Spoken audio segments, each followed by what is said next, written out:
All right, so for the turkey, all you have to do for the make-ahead portion of the turkey is put 2 cans of hard cider, or 2 bottles of hard cider, 2 times 12 ounces, and 2 cups of cloudy cider with some herbs, bay, parsley, thyme, your usual suspects, whatever you've bought for the holiday, a 1/4 cup of salt, a teaspoon of black pepper, and an onion, and some Worcestershire sauce. Throw it all in a brine bag, put it in the lowest part of your refrigerator, and do that a few days ahead.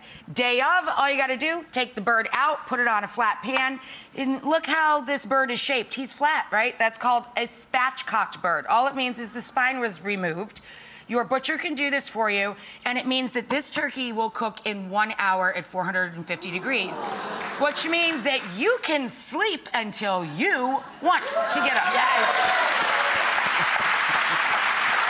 So I'm gonna throw the bird.